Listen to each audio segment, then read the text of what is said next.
Jusqu'où ira la consolidation du secteur des CGP et surtout quelle tendance se dessine au sein de cette consolidation en cours du marché? Voilà le sujet qui va nous animer à présent avec Meyer Azogui, le président du groupe Cyrus. Bonjour Meyer Azogui. Bonjour Nicolas. Merci d'être avec nous. On va évoquer avec vous cette consolidation à l'œuvre depuis plusieurs années et qui continue sur le secteur donc des professionnels de la gestion de patrimoine. Vous constatez qu'il y a eu plusieurs tendances sur ce marché. Il y a d'abord eu des cabinets qui se sont rachetés entre eux. Ensuite, les fonds de private equity sont arrivés sur le marché et on voit maintenant les mutualistes arriver également sur le marché.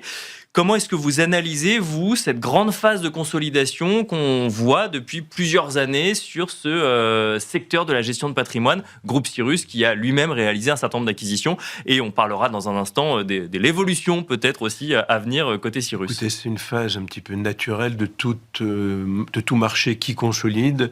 J'avoue que l'arrivée des industriels, nous l'attendions pour un temps futur, elle arrive un petit peu plus tôt.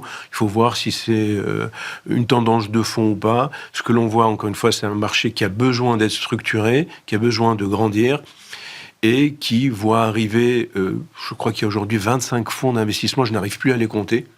Donc forcément, il y en a beaucoup.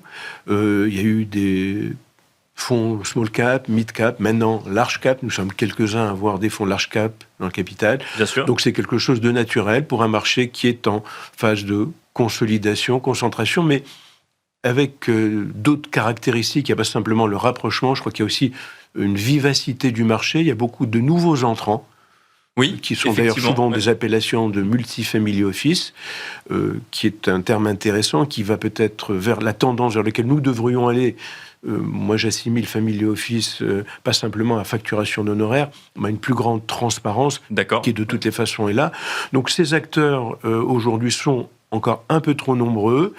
Je pense que le marché va se durcir un petit peu parce que les coûts d'acquisition sont élevés, les coûts de financement sont élevés, et il faut trouver un chemin commun, avec des vraies synergies, des synergies de revenus. Et je pense, en tout cas, nous, le modèle que nous essayons de mettre en place chez Cyrus, c'est de faire grandir des cabinets qui nous rejoignent. On peut en citer quelques-uns qui sont là depuis 3-4 ans, qui ont doublé de taille en 3-4 ans. D'accord.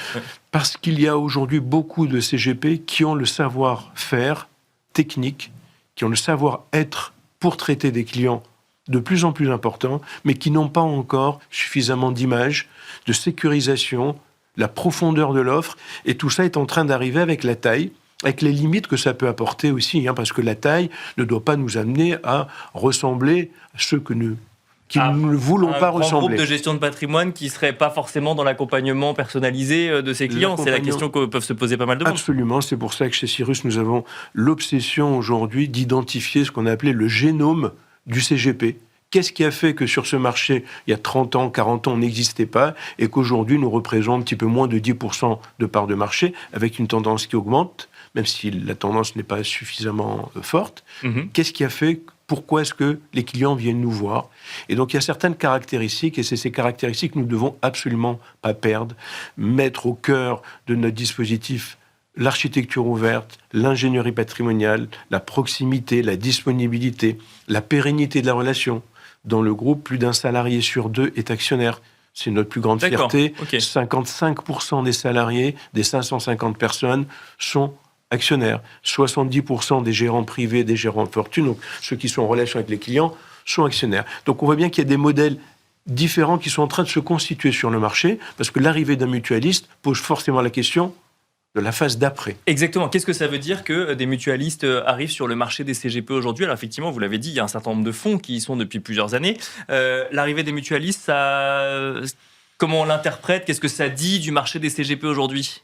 Les mutualistes ont du temps devant eux. Ils valident, comme beaucoup de monde, que notre marché est en croissance. Ils voient derrière, les mutualistes, ça voit loin, ça voit très long. C'est de l'actualisation de flux futurs, en disant le marché, notamment de la retraite, bien sûr, arrive, il est évident, c'est une question d'années, et ils souhaitent prendre une part sur ce marché. La question, c'est de savoir, est-ce qu'ils arrivent en tant que distributeurs qui vont intégrer des CGP, qui seront leur force de vente demain? Bien évidemment qu'ils ne peuvent pas arriver avec ce langage. Bien sûr, oui. Parce qu'il ferait fuir pas mal de monde. Mais ce n'est pas impossible que beaucoup d'acteurs industriels trouvent une source de distribution auprès des CGP. Et le groupe Cyrus, avec notamment l'activité de Wells Cyrus Erez, a la volonté de grossir suffisamment pour être indigeste pour tout groupe qui viendrait vouloir nous intégrer, parce qu'à vouloir nous intégrer, il nous désintégrerait. Donc on doit rester ce que nous sommes, et pour ça on a besoin d'être plus fort, plus grand, et pouvoir peser dans les discussions avec nos actionnaires. Quand on est valorisé plus d'1 milliard, est-ce que... Alors, je ne sais pas si c'est en euros ou en dollars, d'ailleurs, mais quand on discute avec Payet Partners, j'imagine que c'est en dollars. C'est en euros, c'est un fonds français. J'en suis très, très fier d'avoir un fonds français, un des plus beaux fonds européens, qui sait accompagner des entreprises dans la durée. Et donc, quand on valorise... Quand on est valorisé plus d'1 milliard d'euros, donc 1,2 milliard, est-ce qu'on commence à devenir indigeste pour des mutualistes ? Je ne pense pas que la valeur soit... non, pour les mutualistes, ils ont de l'argent, plus ou moins, mais non. Ce qui rend indigeste, le terme est peut-être un petit peu exagéré, c'est d'être suffisamment iconoclaste pour que notre futur actionnaire, s'il est industriel, comprenne bien qu'il n'a pas intérêt à casser le modèle. Nous intégrer pour dire demain vous êtes une force de distribution, c'est de la perte de la valeur.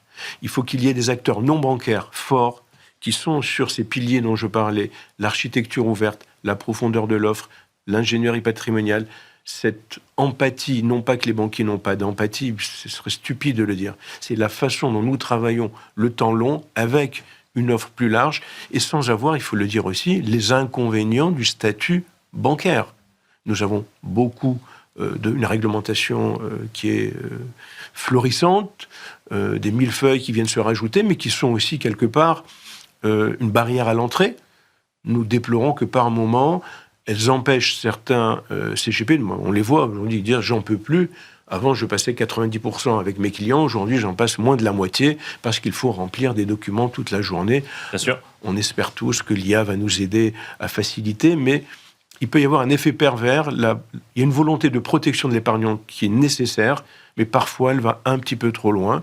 Le mérite, c'est qu'elle élimine aussi les canards boiteux. Il n'y en a quasiment pas dans notre profession. Nous sommes dans une activité réglementée, mais qui s'est énormément professionnalisée. Et cette taille permet de le faire. Et encore une fois, toutes les analyses stratégiques prouvent que c'est un marché qui est amené à se développer avec plusieurs modèles. Nous souhaitons garder la caractéristique des salariés associés au capital. Il y a aujourd'hui 85 nouveaux salariés. Est-ce qu'il y a donc ce fonds, PAI Partner, qui va rentrer au capital du groupe Cyrus ? Oui. On parle de 60% de prise environ du 60%, capital. Tout à fait. Ça veut dire qu'il en reste 40% donc, aux mains du groupe Cyrus, et vous avez cette volonté de partager le capital avec les salariés. Il y a 85 nouvelles personnes qui n'étaient pas actionnaires qui le deviennent. D'accord. Donc nous avons une part du capital moins grande, même si on a encore 40%, ce qui est quand même significatif, mais il y a de plus en plus de monde qui participe. Et ça, c'est un modèle que nous souhaitons pérenniser, qui fera que nous pourrons être indigestes aussi, et que notre actionnaire futur doit comprendre que c'est une valeur ajoutée énorme dans la relation avec nos clients, dans cet alignement d'intérêts qu'il peut y avoir. Et contrairement aux absurdités, pour ne pas dire imbécilités qu'on peut entendre, parce qu'il y a un fonds majoritaire, on va vendre des produits, c'est du n'importe quoi. La vraie valeur de notre entreprise, c'est la confiance de nos clients. Et c'est pas parce qu'on a un fonds majoritaire qu'on devient un voyou ou qu'on ne respecte pas nos clients qui nous ont fait. Et sans eux, la valeur de notre entreprise ne vaut rien du tout. Quelle stratégie pour Cyrus avec l'entrée de PAI Partners au capital à venir ? C'est une accélération avec toujours deux moteurs, la croissance organique et la croissance externe. La croissance organique est indispensable. C'est la vitalité d'une entreprise. Sans croissance organique, il ne peut pas y avoir de pérennité.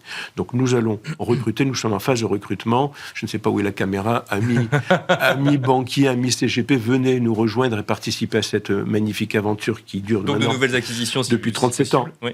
En tant que collaborateur recrutement, mais également de la croissance externe par l'arrivée. Je pense qu'il va y avoir de plus en plus de convergence entre les métiers du MFO, dont on parlait, et de la gestion de fortune. Il y a un modèle à trouver, probablement hybride, entre le 100% honoraire, qui exclut 100% des rémunérations, et d'accepter des rémunérations qui sont disclosées, transparentes, avec un hall inclusive. Et donc la croissance externe, d'abord en France, ensuite en Europe. C'est un mouvement européen qui est en train de se mettre en place. Les Français sont tout petits, Nous sommes quelques-uns à gérer plus de 10 milliards. Les anglo-saxons, même en Europe du Nord, des Soderberg gèrent plus de 100 milliards. En Angleterre, des Evelyn ou d'autres gèrent plutôt 200 milliards. Donc, eux vont arriver. D'accord. Et donc, à un moment... Il faut y aller aussi. Il faut y aller, soit on est sur un marché en consolidation, soit nous sommes un des acteurs de la consolidation, soit nous sommes une cible de la consolidation. Avec PAI, notre objectif est de faire en sorte que dans 5 ans, nous soyons un des acteurs de cette consolidation européenne, en accompagnant d'abord les clients français à l'étranger, dans les pays francophones, la Suisse, Luxembourg, Belgique, mais de plus en plus en dehors, parce que les Français voyagent beaucoup, s'installent, et il y a une population française qui est à l'étranger, et une fois qu'on aura su servir cette population, on s'attaquera à une population locale. Mais vous savez, j'aime à répéter que Cyrus, en étant un des leaders, en France, ne détient que 0,5% de part de marché. Donc c'est bien d'aller à l'étranger, mais nous avons encore beaucoup de choses à faire en France. 0,5% de part de marché sur l'ensemble du Ouest. Bien et sûr. 1% pour les clients qui nous confient plus de 250 000 euros. Donc il y a de quoi faire en France par de la croissance organique, de la croissance externe, tout en gardant notre âme. C'est ce que je m'évertue à faire avec Patrick Ganancia au quotidien. Rapidement, sur le temps qui nous reste, vous avez mentionné les nouveaux acteurs qui arrivent, les nouveaux CGP qui arrivent sur le marché. C'est vrai qu'on en croise beaucoup, des jeunes qui ouvrent des cabinets et qui collectent assez rapidement. Absolument. Qu'est-ce que ça nous dit des attentes des clients et du secteur aujourd'hui ? Ils répondent à une demande qui n'est pas aujourd'hui suffisamment servie par les banques. Il y a une segmentation qui se fait de plus en plus. Il ne faut pas négliger la force des banques qui ont des parcours de digitalisation très forts, qui ont du mal encore à rivaliser avec des Revolut ou d'autres acteurs, mais qui sont présents, mais qui n'arrivent pas encore. Il y a un ventre mou, l'expression n'est pas très jolie, de clients qui ne sont pas suffisamment riches pour être traités par des pure players qui, en dessous de 10, 20 millions, ne vous regardent pas. Et donc, nous, notre objectif au sein de Cyrus, c'est d'attaquer ce marché au-delà d'1 million. Et si on doit prendre une fourchette entre 1 et 10 millions, qui n'est pas suffisamment servi, et ces nouveaux entrants, CGP, Family Officer, répondent à une demande qui, là, ce sont de très bons techniciens qui ont un bon réseau, un relationnel qui fait que les clients les suivent. Ils travaillent avec des experts comptables, des avocats, des spécialistes de la fusion, et ils sont en train d'apporter ce dynamisme qui fait que le nombre de CGP augmente malgré la concentration, malgré ceux qui partent à la retraite ou ceux qui vendent. Le nombre de cabinets, globalement, augmente de 30 à 40, ne serait-ce qu'à la CNCGP, qui est le syndicat auquel nous appartenons. Il y a 40 à 50 nouveaux cabinets par mois. D'accord. Ça prouve qu'il y a une dynamique qui est là, et nous avons une chance énorme d'être sur ce marché qui est en développement. Il y a encore énormément de choses à faire. Merci beaucoup, Meyer Azoghi, de nous avoir accompagnés dans Enjeu Patrimoine. Je rappelle que vous êtes coprésident du groupe Cyrus. Merci beaucoup. Merci, Nicolas. Et quant à nous, on se retrouve tout de suite dans l'œil de l'expert.